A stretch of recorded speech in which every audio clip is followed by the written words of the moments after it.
Thanks, Guy. And as you mentioned, the fifth major goal of the 2002 business plan was to improve parking, movement of cars, and people transportation. And I'm grateful the mayor pointed out that Councilmember Craig is here, who chairs our Public Service Transportation Committee, and this has been a top focal point of his work. But as we know, it's not enough to build great attractions and fill office space if people can't get around our city. Downtown parking is a major problem in two big ways. There isn't enough where it's needed, and when it's needed, there's too many surface lots. The city stepped up with Capital South to build 2 new garages with 1,455 spaces, helping us to redevelop those surface lots. Our bridges, a major point of investment and cooperative work that we've done, both the city and state at the federal level, connecting the east and the west sides of the river, Main and the Town Rich Street bridges are set to be completed later this year and in 2011. Those have been funded largely in partnership between the city, state, and federal governments. These are going to be great new points of connectivity for our downtown that's critical for development. Two-way streets, as the mayor mentioned earlier. He already mentioned Gay Street in particular, but now we're moving forward with Town Street and Front Street. And those streets weren't just rebuilt, they were also built green with sections of pervious pavement, bioretention basins for stormwater runoff, and more trees. But you know, not only is different modes of transportation and ease of getting around important for development, but a critical part of our economic development efforts for the region are attracting and retaining young professionals.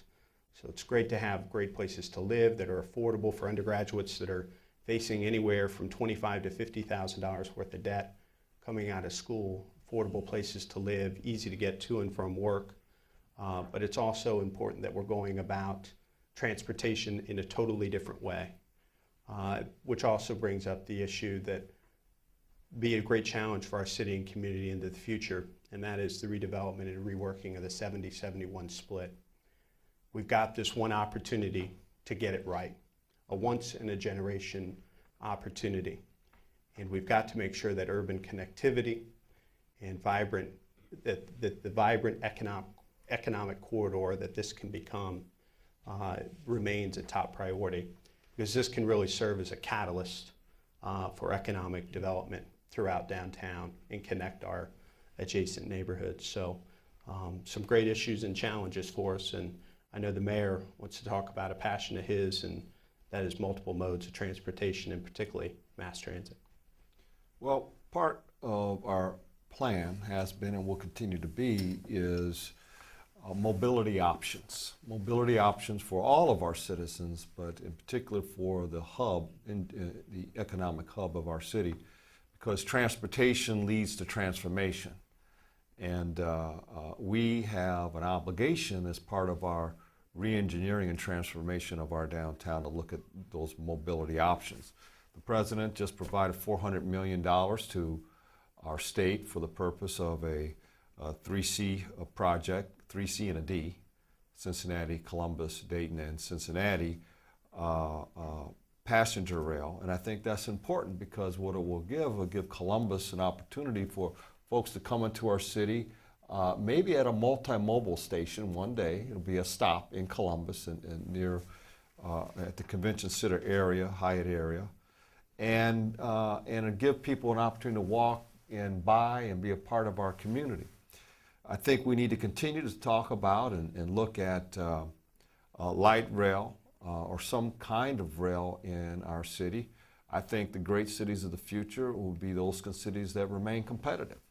And the competitive cities of the future will be those cities that have mobility options like rail. We are the largest city in the country without rail.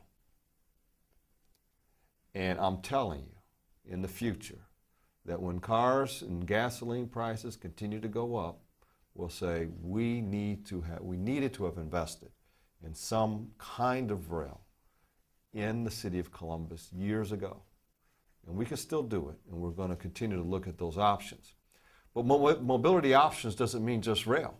It also means bike paths, bikeways, improved bus system, transit facilities in parts of our downtown area.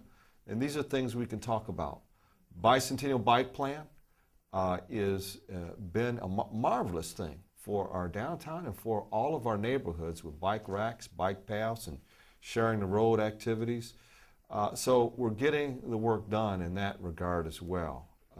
And we still have a long way to go, though, a long way to go on transit and mobility options. But I think that in very short time here, that we will again refocus on these mobility options and make sure that we're positioned for the future. And so I'd like to now turn to Cleve, who can talk about how we're spending some of our stimulus dollars in the area of bicycles. Thank you, Mayor. Bike facilities are important not only because they provide an alternative to driving, which is important, but also because a lot of people want to use them. And many of the people that want to bike and use bike facilities are the same highly educated young professionals that we want to retain and attract to Central Ohio. The mayor recognizes that and played a really critical role in helping the CID and the city secure a grant from the Energy Department, $490,000, to build bike facilities in downtown. And we, the CID, will work with the bike community to locate bike facilities in garages, bike shelters. There's one being shown here, a sample of a bike shelter, probably look a little different than that. And then also long-term secure facilities for commuters. Here's an example of some bike lockers. When the project is completed, I am very confident Columbus will have some of the country's best downtown bike facilities. It's a great amenity to have, and I think it'll add another notch to the city's cool factor, which is really important at this point. Thanks, Cleve.